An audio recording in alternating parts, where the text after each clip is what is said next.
Welcome to the We've All Been There podcast. I am Maximiliano Striplin, and I get the huge blessing Come on. to be the youth pastor here at Lifegate Church, and I'm joined with my fearless, also powerful, six-pack ab leader, Chad Benson.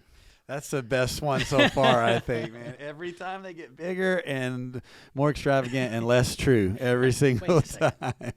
Hey, Max, how's it going, man? Going good, man. Yeah, Glad man. to I'm be here. excited. We're recording 2 podcasts within like a week or something, man. We're ahead of the working game. me like a dog. Man, making it happen. So excited to be here. We've all been there podcast where we just talk about stuff that relates to everybody and especially to leaders in ministry. And, you know, we've all listened to those podcasts where you listen and you go, man, I could never measure up to that because they've got it all together.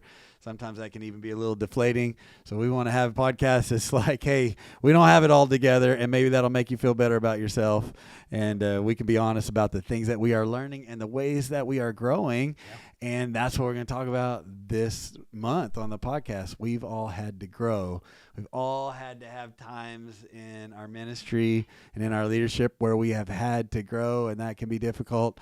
And so in order to talk about that, we are actually having our very first guest on the podcast. Dun, dun, dun. We are so excited to have my great friend of Lifegate, new friend of Pastor Max, but great friend for many years, presbyter in the North Texas District in North Austin section, pastor of a fantastic church, the Bridge Church in Hutto, which is down in the Austin area. My friend David McLean. What's up, man? Hey, good to be here. Yeah. I mean, this has been, it's real. I can't believe it's really happening. We're here. I'm sure you've had it marked on your calendar all these months, just going, can't I was wait. up all night, couldn't sleep. Couldn't sleep. Because of all the dozens of listeners that you're going to reach through our podcast. Somewhere out there, someone needs to hear nuggets, pearls of wisdom that we're about to drop. No, it's good to be here with you. Yeah, man, absolutely. Well, hey, we just were able to have you come and speak to our ministers of the South Fort Worth section. You're in North Austin, we're South Fort Worth section.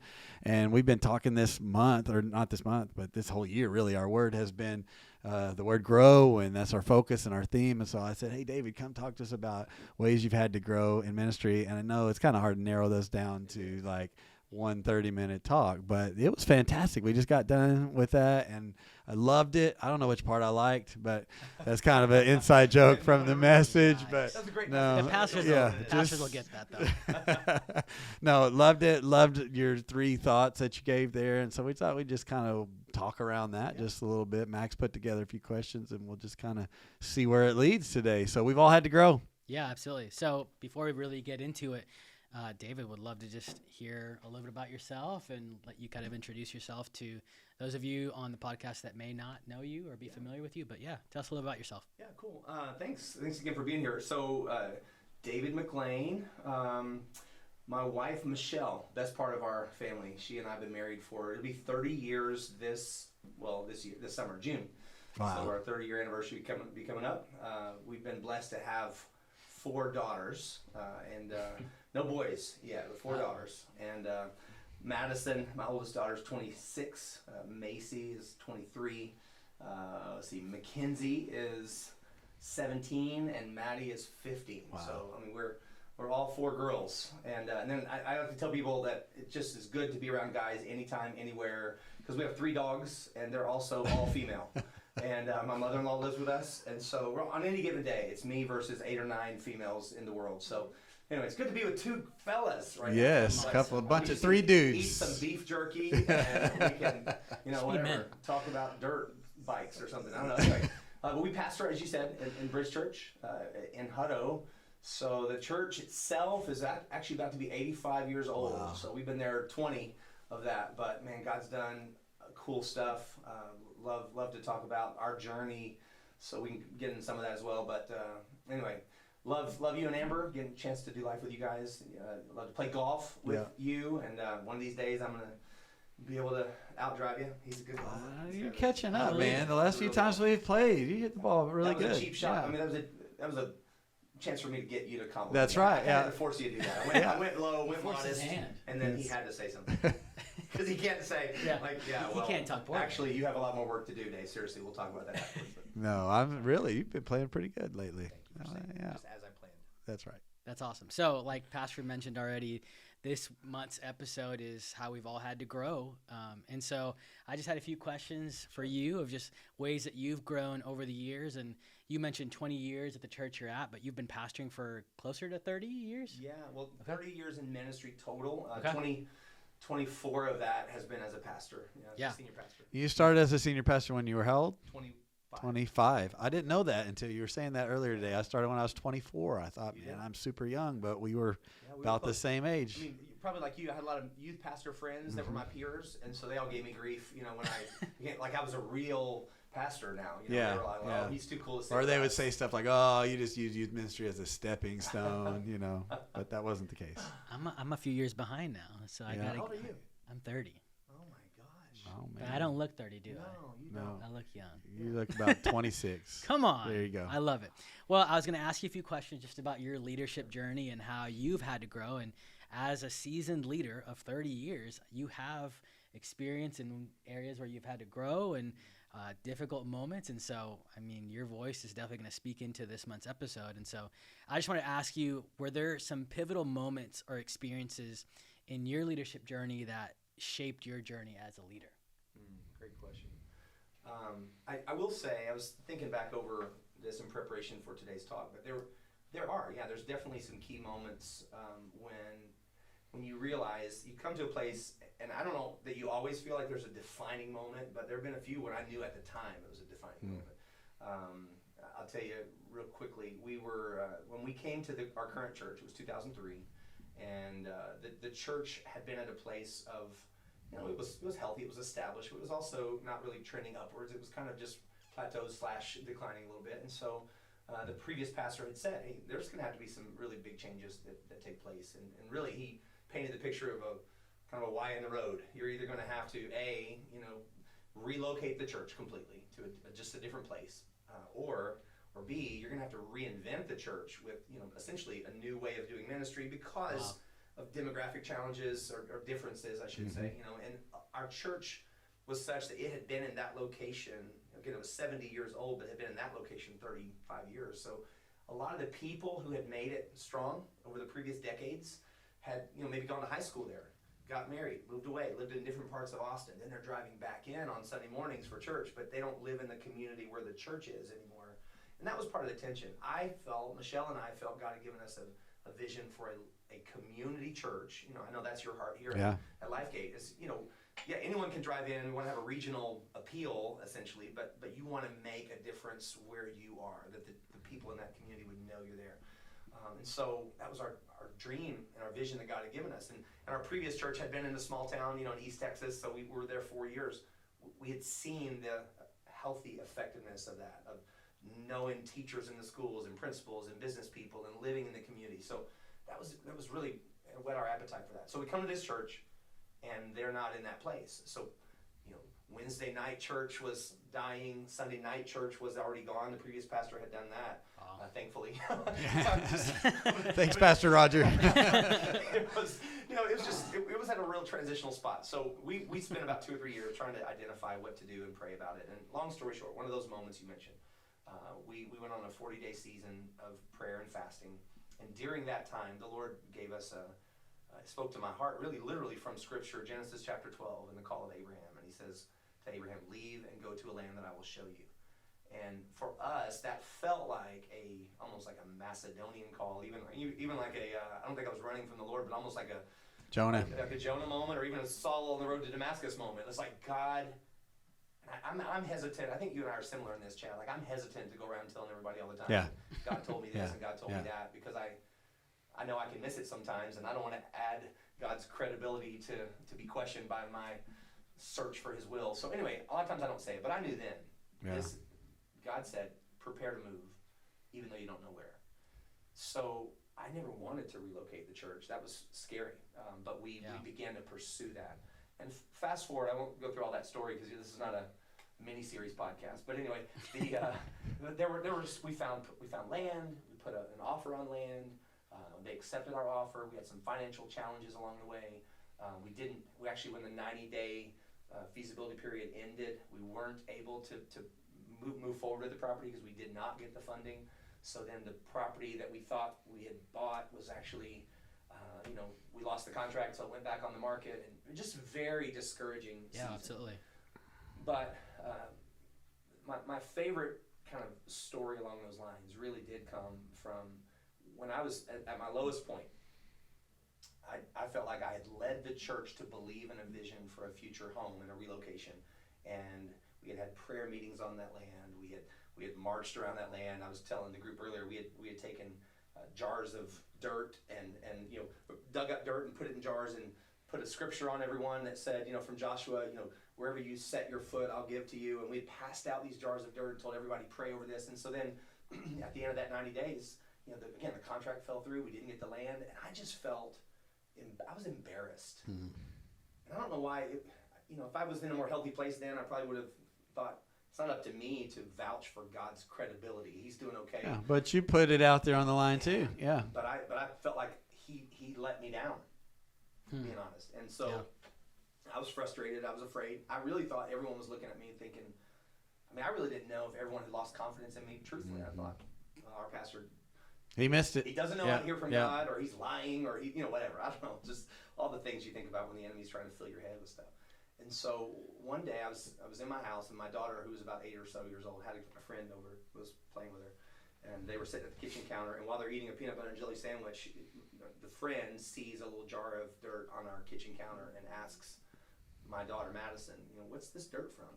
And without even hesitating, Madison says, oh, that's dirt from the property that our church owns.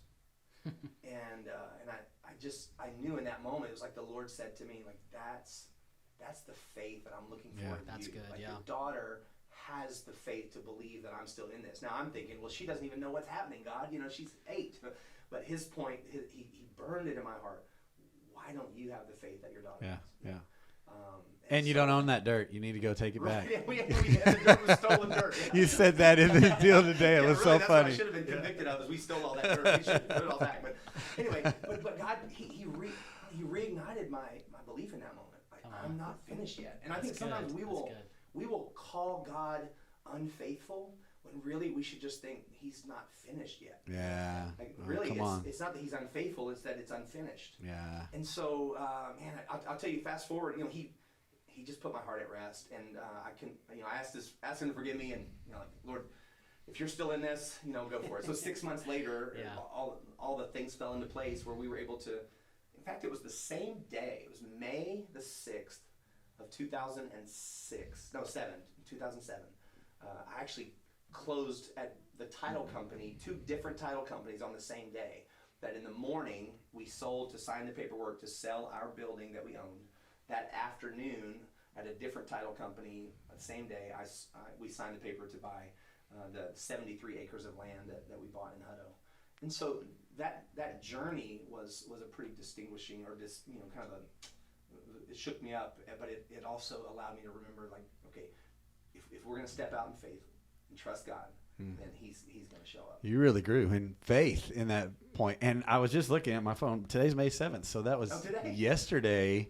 Well, how many years would that have been? What year did you say that was? Yeah, 2007. Yeah. So I'm not good at math. That 17. Was 17 years ago.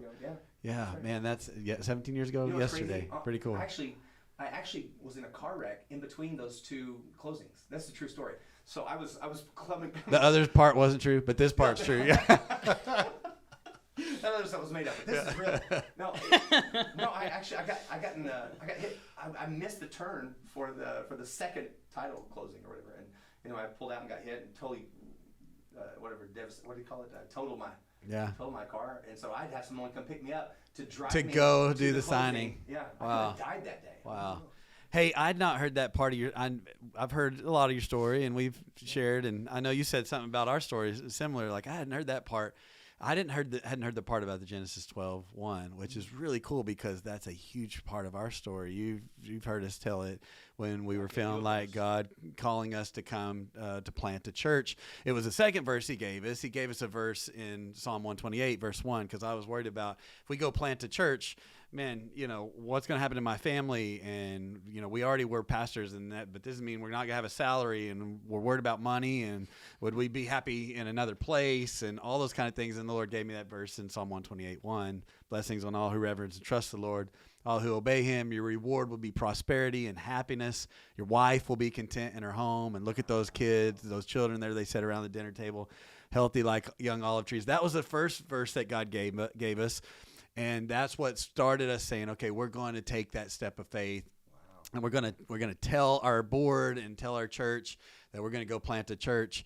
But on the day before we were getting ready to resign and announce that, I remember having those second thoughts, like, oh God, what am I doing? And it was on that day, this was January the 5th, 2006. Reading my 1-year Bible, very first thing I read, Genesis 12:1. God said, Abraham, leave your home, leave your country, go to exact same verse, yeah.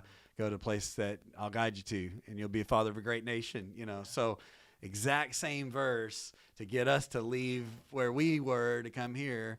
Same verse in a very similar time. That was within a year or so of each other that God was using that to push you out as well. So that's super cool. And I remember, when you in those verses, as you cling to those verses, you're not just clinging to the truth of them, but it really becomes a revelation of God that he's drawing near to you to go like, you're going to need. Oh yeah. In those moments when you're going, what in the heck did I do? Yeah, you're going to need to hold on. Yeah. I have it in my journal. I still have it in there on a shelf, and I'll pull it out every once in a while and just remember that. So I remember during that time that we didn't know where the land was that we were going to buy. That was part of the whole thing, as we were trying to sell land. Sell our building, buy land, but the land that we were looking to buy, again, it fell through. So all this is like, but the wheels were already in motion for us to leave. And I remember one time a board member who was really a quiet man, but a godly man. He came up to me one day and with tears in his eyes, he said, Pastor, I feel that God has big plans for this building that we're in, but they don't involve us. Wow. Huh.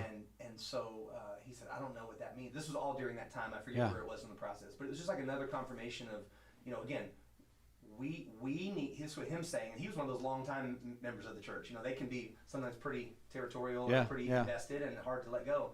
And he said, I am more confident in what God has for this building than I am for where we're going to go, but I know that he's going to lead us. And so we trust you. We're going to That's super. That's super cool. Well, man, we can talk all day on this stuff, but I know Pastor Max got some more questions that he wants to ask. Sure. Yeah. And I think this ties in. I'm glad that you brought up that story of just the scripture that the Lord gave y'all whenever you were moving to plant the church. My next kind of question, and it leads to kind of some of your notes that you shared, but you talked about a quote, and I might butcher it a little bit, so feel free to help me out. But the quality of your leadership is determined by your willingness to change and the pain you're willing to endure. And I was just even thinking about, Pastor, your journey of leadership whenever you were having to set up and tear down the church, every Sunday. And you have mentioned in one of our other podcasts where you remember just thinking, is this even worth it? Yeah. And just feeling like for the first time in your journey of ministry, you were like, should I just call it a day, call it a week, And I remember you talking about how you even told Amber and being like, I think I'm done. Yeah. And she was like, you're not done. Yeah. And it was one of those moments where, she had before been like, you're good. And at this moment you were like, I'm not good. And she was like, you can do this. Yeah. And so just kind of maybe another story in your journey from that point on, or maybe even before that, where there was a pain you had to endure, or maybe something you had to be willing to change in your leadership journey. Yeah.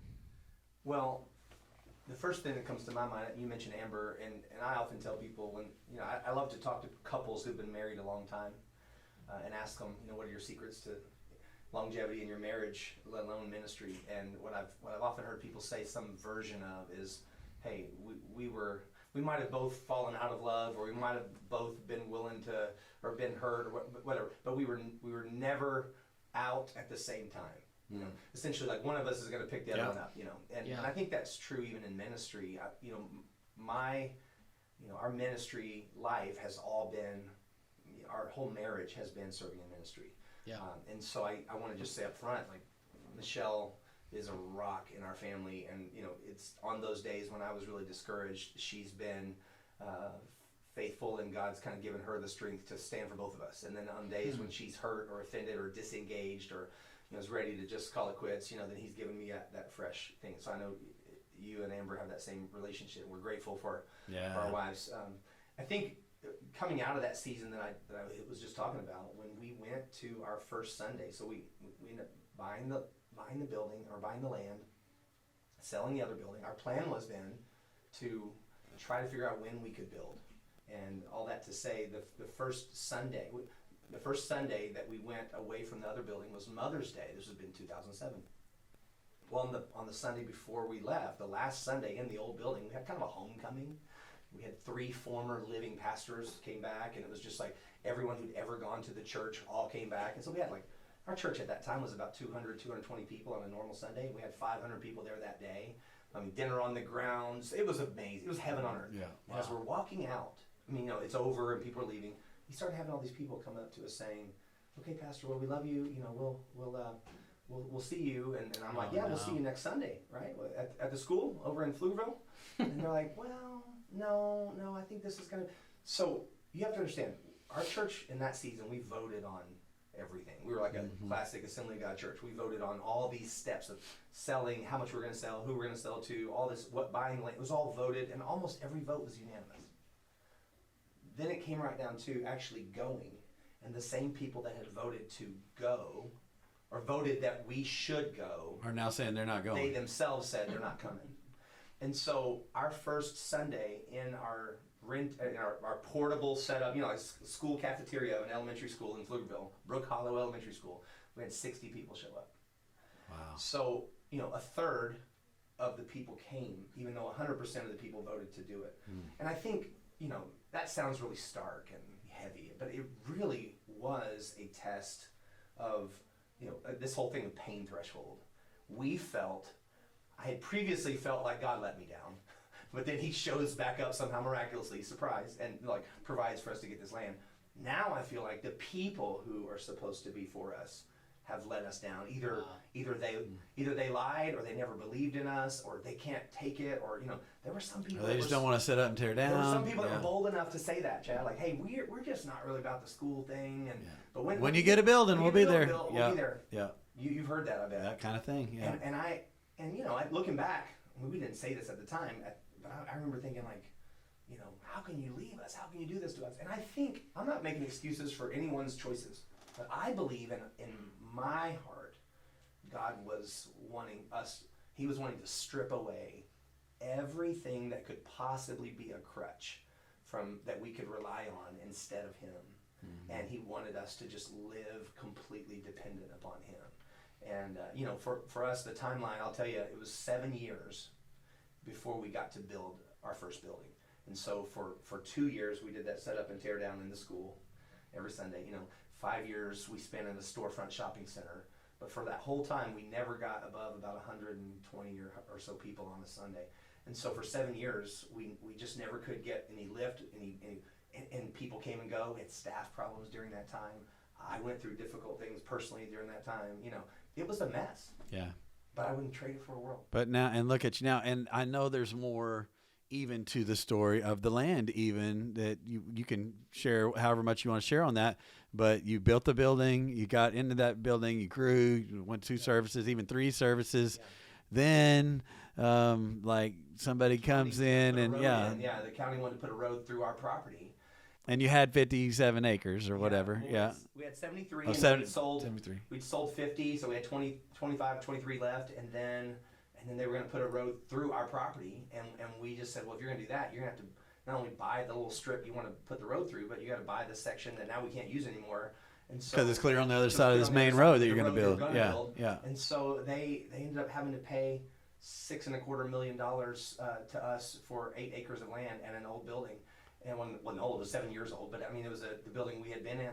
And then we were able to sell some of the other land. So we built this year, or 2 years ago, we built a $10 million building that's 50,000 square feet, and we paid $7 million of it in cash. Yeah. That was from, and really, if you want to look at it like in a big timeline, it goes all the way back to 2007 when we bought land that was in the middle of nowhere. I mean, Hutto, if anyone who's listening to this knows anything about North Austin, but Hutto has exploded along with Round Rock, Pflugerville. But it wasn't that whenever Back you went then, there. There was nothing Yeah. out there. Yeah. And so now there's a tollway, and there's a, all this Home Depot, Target, Gold's Gym, all these places. There's an HEB, which is, Praise God. God's grocery store that's right there. And there's all these things. If there's a Chick-fil-A right next to it, you're just, that's man, heaven, percent. man. I'm telling you. Whataburgers. And so all these places have come, and then the land property goes up, value goes up, all this stuff. And so I'm just saying, we're just not that smart, bro. I said in the session today, never be the hero, never try to be the hero of your own story. Yeah. If you're going to tell God's stories the about hero. God, Yeah. He's the hero. We're just not that smart. Yeah. We're not that lucky. And we're not that discerning. But He allowed us, and to the point you asked, about pain. I just think that if we will be faithful and trust that even in painful times, God is working through it.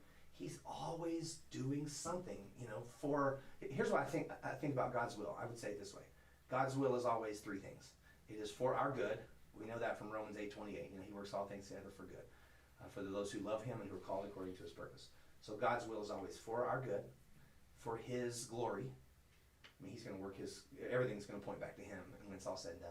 And for the saving of many lives. Now, I kind of stole that from the story of Joseph, where Joseph tells his brothers when he finally reveals himself to them, he's like, hey, don't be mad.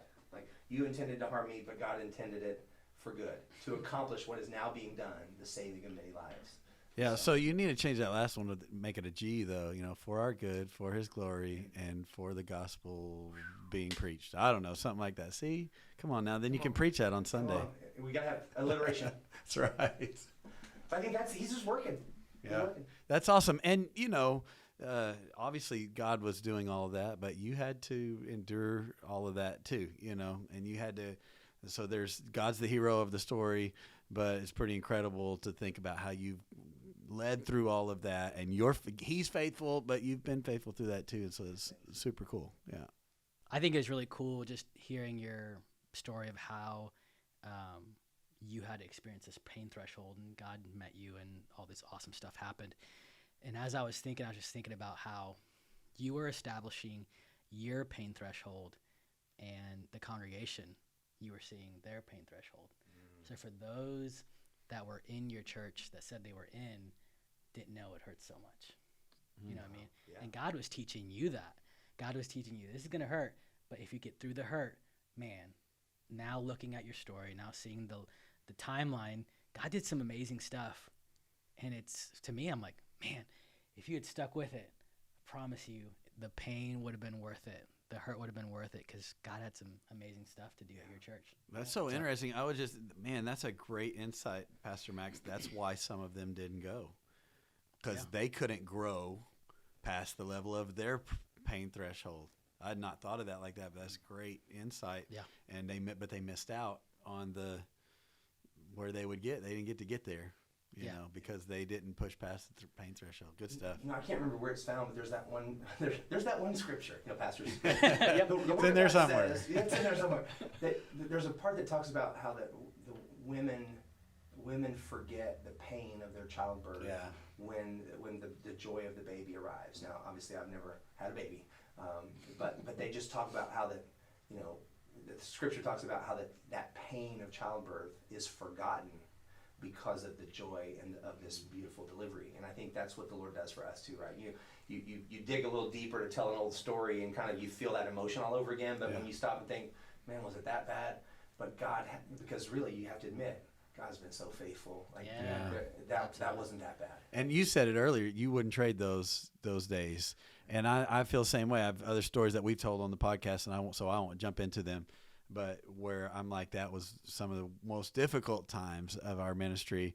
And now I go back and go, but I would not trade that, because that's what caused me to grow, and it caused me to be who I am right now.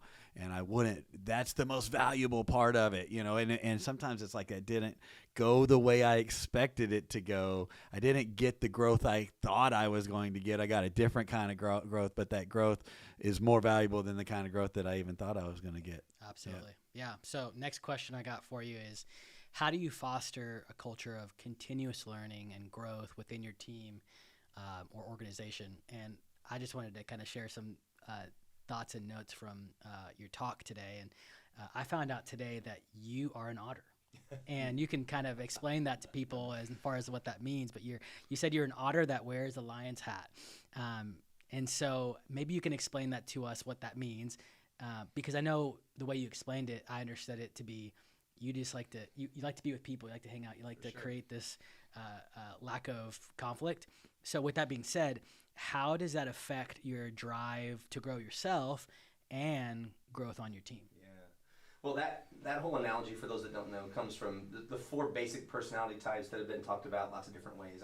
I don't know the technical names, but I know the DISC test is DISC, right? And then there's the choleric and the sanguine and the melancholy and the phlegmatic. Yeah. So, but I think it was Gary Smalley or somebody that gave them animal names, and that's my favorite. So much easier to remember. I like it. So the lion, the lion would be that dominant or the D. The otter is the inspirer or the I, it's another word, but anyway. And then the S, sort of the steady golden retriever, and then the C, the conscientious, is kind of like the beaver. So if you think about what those animals do, you can kind of get where they are. A lion roars. A lion's bold. A lion is a leader, a natural sort of born leader, but they can also be a little bit intimidating at times, and they get stuff done, but maybe sometimes out of fear even. People will follow them kind of out of fear a little bit. The otter, fun-loving, life is a party, that kind of thing, but they may not get a lot done sometimes, The golden retriever, loyal, safe, protective, faithful behind the scenes, that kind of thing. And then the beaver, meticulous, hardworking, loves schedule, incremental growth, perfectionist. Perfectionist, all those things. So I shared I'm an otter, but when I'm married to a lion, and I shared that earlier. And so it's an interesting mix, because really and truly, Michelle and I, one thing we say with our team, and we say it we want to, as we plant other churches, or we just collaborate with other churches, or even within our own fellowship, we just believe we're better together. Like, I just believe better together. Let's learn from each other, share from each other, draw strength from each other. So in a marriage, we believe that we're better together. And so, I'll take one more little minute to say this. When we talk about these personality types in churches, think about this. If your church was all lions, it would be intense all the time, right? If your church all was leaders, but nobody to follow. Nobody follows. If it was all otters, we'd have a great time. Might not ever get anything done. If it was all golden retrievers, it'd be a very safe place. But again, maybe not a lot of progress being made. If it was, all beavers, everything would be in place, right? Everything would be perfect. But again, probably not that interesting, not that fun. So we talk about that as the value. But then you also think about, what would your church be like if there were no lions? What would your church be like if there were no otters? It wouldn't be very fun. What would the church be like if there were no golden retrievers? Well, people might not feel loved and cared for. What would it feel like if there were no beavers? Well, we probably wouldn't ever be able to find what we're looking for, And so in Michelle and me, to your point, she's a lion, I'm an otter. Together, she has become, well, first of all, a few years back, we've been married almost 30 years, but about 5-6 years ago, she formally became a co-pastor with us, which previously she wasn't. She was a stay-at-home mom, a teacher, had her own business, but always faithfully serving with me. But now we operate as co-pastors, co-leaders. And so she has brought so much of that prophetic edge and the not settling for status quo. She's always pushing, always driving, always dreaming. And so I draw a lot of that strength, and what I was talking today about the boldness to declare things and to authoritatively say, this is where we're going, this is where God's called us. A lot of times I'm sharing things kind of bolstered by her faith in me and the faith that we have together, and God speaking to me, that it all kind of comes together. So when I say I'm an otter with a lion hat, when I step into the pulpit or I lead a team meeting, I am learning. You're talking about growing. I wasn't always this way, Chad. I'm learning how to speak authoritatively and bold and confident. Partly because I'm hearing from the Lord, partly because Michelle and I are crafting how to make those moments more meaningful. Yeah. But then also just because, doggone it, I'm learning if I don't do it, nobody's gonna do it. I'm still the voice of the house, so to speak. Yeah. So it's just been interesting, and I think I'm learning to grow into that. The flip side of that sometimes is like, Michelle needs to be reminded like to slow down or take it easy, or let people breathe. Like she's ready to do the next thing when we're just packing up from the thing. Hey, can we before. just celebrate the thing we just finished before we start working on the next thing?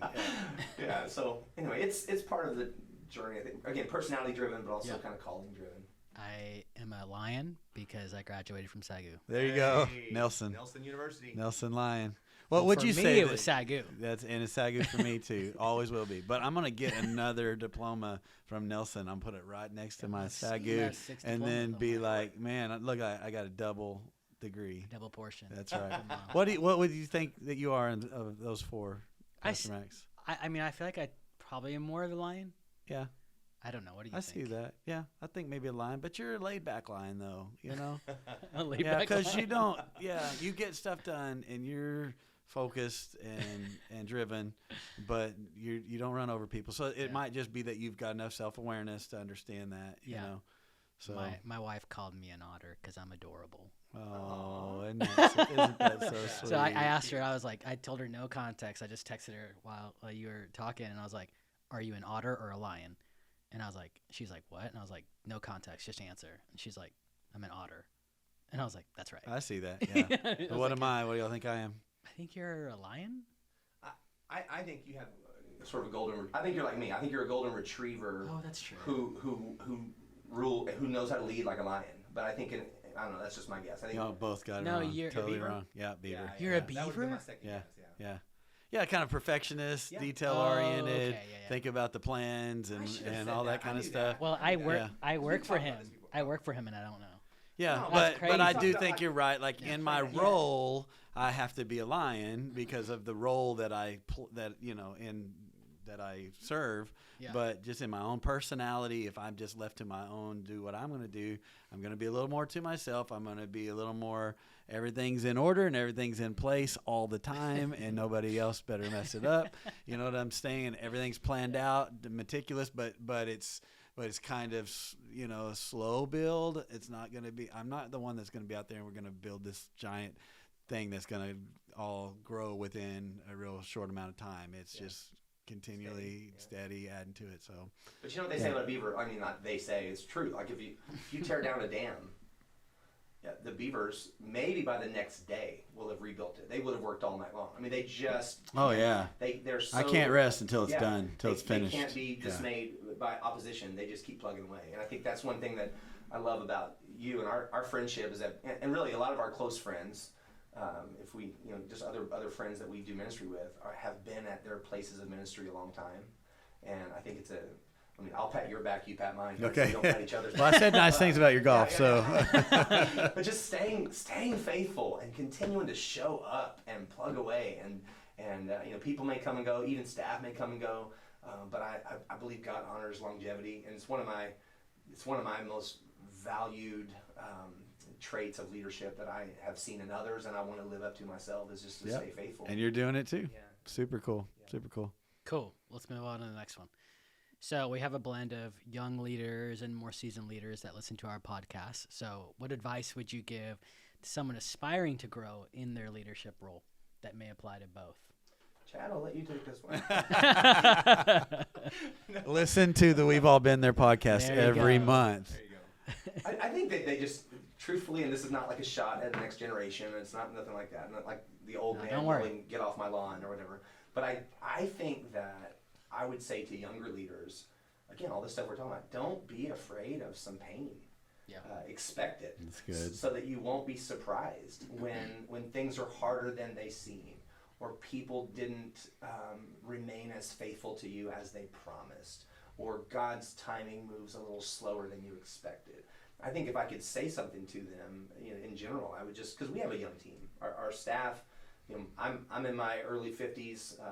Michelle, I'm sure, is much, much younger. I can't even really course, verify that. But we have another couple of people that are in their mid 30s, but everybody else is low 20s. I mean, they're young, and so we just really want them to pace themselves and be prepared that this is going to be harder than you think. And I think, and that's not to say that this generation doesn't have fortitude or anything, but I just think sometimes they would benefit by knowing ahead of time it's going to be hard, and choose your hard, you know. Yeah. Like it's hard to sacrifice, but it's also hard to realize that you didn't do anything in your life. So. Yeah, the pain of regret is just as hard as the pain of sacrifice, for sure. Yeah. And it's really worse, actually. So it's good. I think that's great advice. I know, looking at people who work out, if you were to ask them what it takes to grow your muscles, it requires some tearing and some stretching, you know? And so they have to go through that tearing and stretching to get to the other side of building muscle.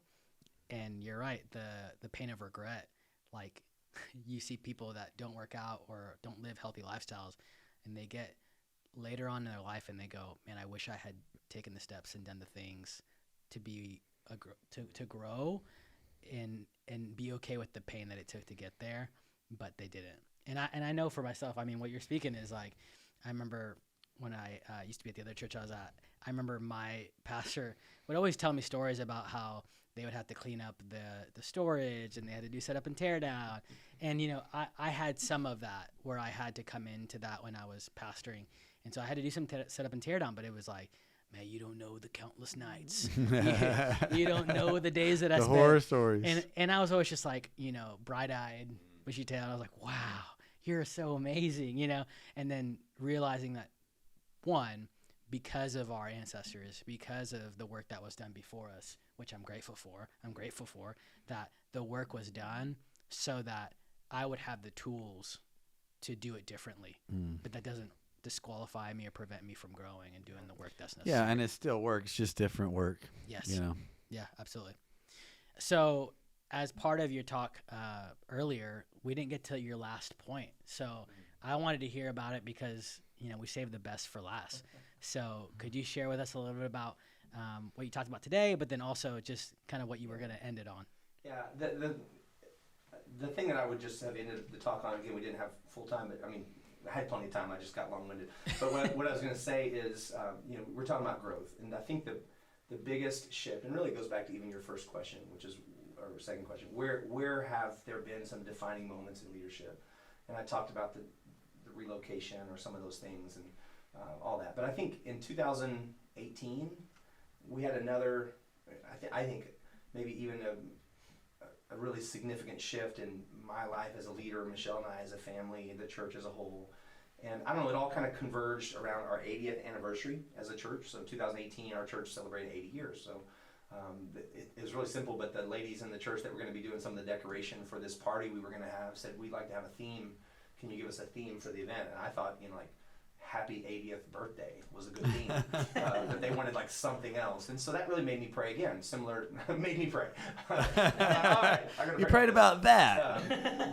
But it really, it was another moment, kind of like in Genesis 12, where, you know, God said, leave and go to a land that I'll show you. I had another kind of encounter moment with the Lord in prayer, and it was, of all places, in the book of Haggai, which is not a passage that I just frequently read, but you know, it's only got 2 chapters. It's easy to miss, but there is one verse in Haggai that I knew pretty well that a lot of people quote, and it says, you know, the glory of this present house will be greater than the glory of the former house. Yeah. And it felt like it was a fit for, you know, we're going to celebrate 80 years of history, and we were going to do the same thing we had done at 70 years. We're inviting people back, homecoming, you know, pastors, previous pastors. But then we also said, we don't just want to look back, we want to look forward. And God began to stir our heart and talk about the future. Well, I didn't really know what the future looked like, to be honest with you. And again, that was just, we just knew we wanted to grow and all that. So out of that searching, I went to that passage, found that verse. That's kind of what jumped out at me. But then it expanded to be something that's really become a cry of our heart, even for our church, which is for the greater things of God. And I think when any leader hears from the Lord, like Max, if you have a vision from God about youth ministry or something in your life, or the church, you know, Pastor Chad, or any of those things, when God puts something in our heart, then immediately we have questions. Like, what's it all going to look like? How's it going to happen? And I think that there's 4 questions that we all ask. If God says, you're going to plant this church, you're going to do this ministry, you're going to whatever. But the questions we would ask is, where are the people going to come from that are going to help me do this? Where's the money going to come from? Like, how's it going to get paid for? The third is, where's the power and the presence going to come from? In other words, like, God, are you going to show up or not? You know, I don't want to do this without you. And then the fourth question is, am I going to die doing it? Am I going to burn out, wear out, whatever. And so all of those questions kind of come from this passage. Let me just read it to you, and then we'll just wrap up on that thought, I guess. But it just says, this is what the Lord Almighty says. This is verse 6, Haggai 2:6. This is what the Lord Almighty says. In a little while, I will once more shake the heavens and the earth, the sea and the dry land. I will shake all nations, and the desired of all nations will come, and I will fill this house with glory, says the Lord Almighty. The silver is mine, and the gold is mine, declares the Lord Almighty. The glory of this present house will be greater than the glory of the former house, says the Lord Almighty. And in this place I will grant peace, declares the Lord Almighty. And so as I was reading that and preparing for that anniversary, it became something inside of me that I thought, look, God, if you've been faithful through 8 decades of the church. Now here we are, we're believing for greater growth, and the things I talked about earlier, Max, with the property being sold and the bigger building, like that was all in the last 2 years. That was in 1920, 21. But this was 18, so we're just thinking, what do we do? And God was wrecking me, to be honest with you, to just saying, like, if you're going to believe for me to do more things in your church, in your family, in your future than what you've ever seen before, then I just want you to know, like, people, God's going to send the people. And so the desired people, I always tell people, you don't want everybody, you just want who God desires for you to have, right? And then you don't want, we want to trust that the money's going to come, and God provides money. And we've all got stories of provision. I won't go into all those, but God shows up with checks in the mail and with people at the right time and business dealings, and in our case, that governments want to put a road through, all that stuff. And then the glory, like where's the power of God going to come from? He says, I will fill my house with glory. And I think it's like, you remember Moses in Exodus 30 when he says, Lord, if your presence doesn't go with us, don't send us up from here. I don't want to go without you, right? And so we just have lived in expectancy that God will send the people he wants to rally with us. He'll send the finances to fund whatever it is he's calling us to do. He will fill the house with his glory. And then that last one, in this place I will grant peace, declares the Lord Almighty. And I think it's just so important that if you or any of us are going to walk in ministry for a long time, we're going to have to be sustained, not by external circumstances, but by the peace of God that walks with us through each and every day. And so we just declared that over our house. The greater, it was just a starting place, but now it's become like the cry of our heart. Like, so I could give you all these other things but we don't have time for that. But our missions footprint of what God's allowed us to do for Kingdom Builders has grown. The building itself, from one to the building is bigger, the congregation is bigger, but also the open doors of ministry, like the favor in our community, these things that are happening. And I feel like when we declared that we were going to step into the greater things that God has, we've never looked back. And so that's just been the last, 6 years. But that was also the same time that Michelle started being co-pastor with me. It was the same time that we walked through some other things that were purging and clarifying, or not clarifying, but cleansing in our own heart. I mean, there's just been a lot. But I just believe, in every chance I get now, I just want to encourage people to believe for greater, not because it's just a little pep talk, but because I really believe that if we will trust God's going to fill his house with glory, that he'll send people, the money, his own presence, and the peace of God to guard our hearts. And that's kind of my heart for this season. Yeah, man, so inspiring. I love hearing your stories and what God has done. And what's super cool is, like, we're talking about growing, that we have to grow, but when we grow, then the ministries that we lead can grow as well. And so many times, I think we've talked about this on here before, but that whole John Maxwell thing, that the leader is the lid. And so your story just shares with us that principle that you've grown, then the church grows, then you grow some more, and then church grows some more. You grow some more influence and more opportunity to make an impact. And so we can never stop growing, even when the pain is hard. We got to make sure we continue to lift that pain threshold. And it ain't easy sometimes. And sometimes we have to take a break and go, hey, I can't handle any more pain for a little while. But then we get back to it and we go some more. And then God is just so faithful in the middle of it. So David, thank you for joining us today. Thanks for sharing your story. Great job speaking to our ministers. Fantastic stuff for the podcast. Thanks everybody that joined us on the podcast. And we would love if you'd like it, subscribe, share it. do all the stuff so that more people give us a review. I don't know. Do all this stuff so that more people can hear the We've All Been There podcast. And we look forward to seeing you. Wait a minute. We're off next month, right? This is the end of season 2. We're gonna be off for a couple of months and then back at the end of the summer to start season 3. And we'll see you then. Bye.